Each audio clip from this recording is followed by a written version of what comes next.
भूमि के तो कण कण में, रज रज में राधा ही राधा है।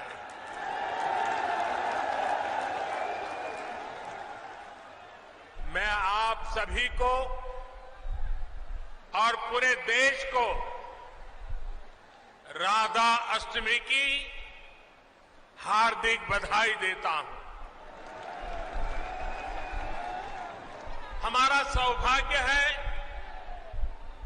कि विकास के इतने बड़े कार्यों की शुरुआत आज इस पवित्र दिन से हो रही है।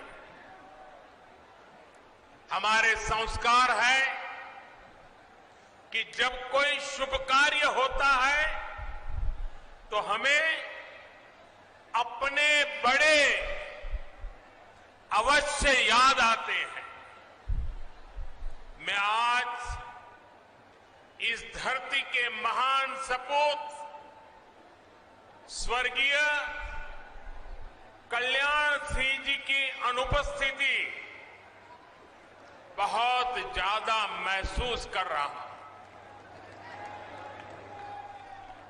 आज कल्याण सिंह जी हमारे साथ होते तो राजा महेंद्र प्रताप सिंह राज्य विश्वविद्यालय और डिफेंस सेक्टर में बन रही अलीगढ़ की नई पहचान को देखकर बहुत खुश हुए होते और उनकी आत्मा जहां भी होगी हमें आशीर्वाद देती होगी।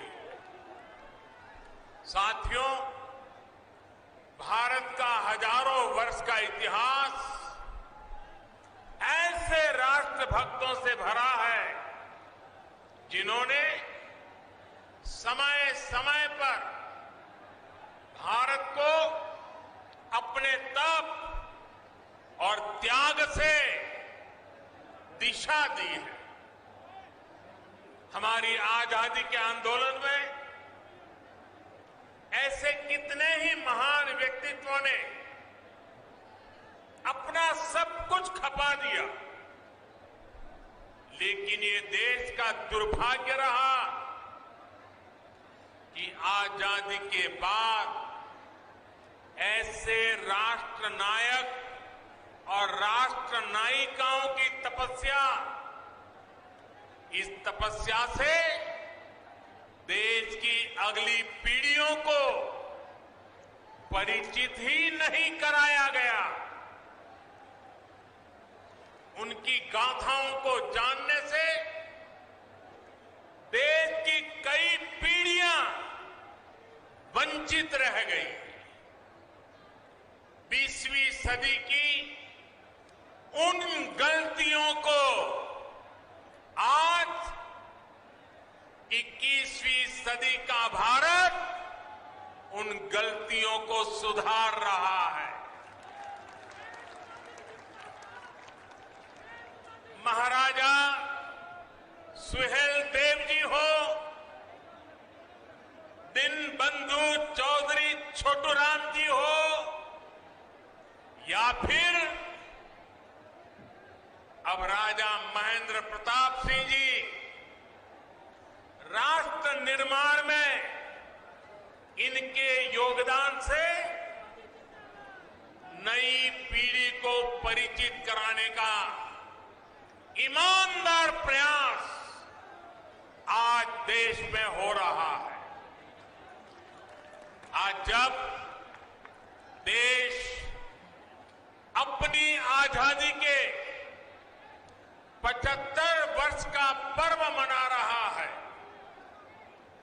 आजादी का अमृत महोत्सव मना रहा है, तो इन कोशिशों को और गति दी गई है।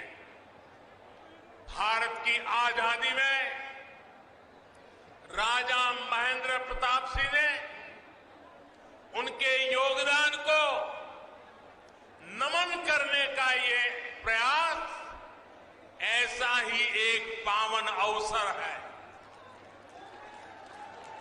साथियों, आज देश के हर उस युवा को जो बड़े सपने देख रहा है, जो बड़े लक्ष्य पाना चाहता है, उसे राजा महेंद्र प्रताप सिंह जी के बारे में अवश्य जानना चाहिए, अवश्य पढ़ना चाहिए। राजा महेंद्र प्रताप सिंह जी के जीवन से हमें अदम्य इच्छा शक्ति, अपने सपनों को पूरा करने के लिए कुछ भी कर गुजरने वाली जीवटता आज भी हमें सीखने को मिलती है। वो भारत की आजादी चाहते थे और अपने जीवन का एक एक पल उन्होंने इसी के लिए समर्पित कर दिया था। उन्होंने सिर्फ भारत में ही रहकर और भारत में ही लोगों को प्रेरित नहीं किया, बल्कि वो भारत की आजादी के लिए दुनिया के कोने कोने में गए। अफगानिस्तान हो, पोलैंड हो, जापान हो, दक्षिण अफ्रीका हो, अपने जीवन पर हर खतरा उठाते हुए वो भारत माता को बेड़ियों से आजाद करने के लिए जुटे रहे, जी जान से जुटे रहे, जीवन भर काम करते रहे। मैं आज के युवाओं से कहूंगा कि जब भी मेरे देश के युवाएं, मेरी इस बात को गौर से सुनिए, मैं देश के युवाओं को कहूंगा कि जब भी उन्हें कोई लक्ष्य कठिन लगे, कुछ मुश्किलें नजर आए, तो मेरा आपसे अनुरोध है वो आप राजा महेंद्र प्रताप सिंह जी को जरूर याद करना, आपका हौसला बुलंद हो जाए। राजा महेंद्र प्रताप सिंह जी जिस तरह एक लक्ष्य, एक निष्ठ होकर भारत की आजादी के लिए जुटे रहे, वो आज भी हम सबको प्रेरणा देता है। और साथियों, आज जब मैं आपसे बात कर रहा हूं तो मुझे देश के एक और महान स्वतंत्र सेनानी, गुजरात के सपूत श्यामजी कृष्ण वर्मा जी का भी स्मरण हो रहा है। प्रथम विश्व युद्ध के समय राजा महेंद्र प्रताप जी विशेष तौर पर श्यामजी कृष्ण वर्मा जी और लाला हरदयाल जी से मिलने के लिए यूरोप गए थे। उसी बैठक में जो दिशा तय हुई, उसका परिणाम हमें अफगानिस्तान में भारत की पहली निर्वासित सरकार के तौर पर देखने को मिला। इस सरकार का नेतृत्व राजा महेंद्र प्रताप सिंह जी ने ही किया था। ये मेरा सौभाग्य था कि जब मैं गुजरात का मुख्यमंत्री था तो मुझे श्यामजी कृष्ण वर्मा जी की अस्थियों को 73 साल के बाद श्यामजी कृष्ण वर्मा जी की अस्थियों को भारत लाने में सफलता मिली थी।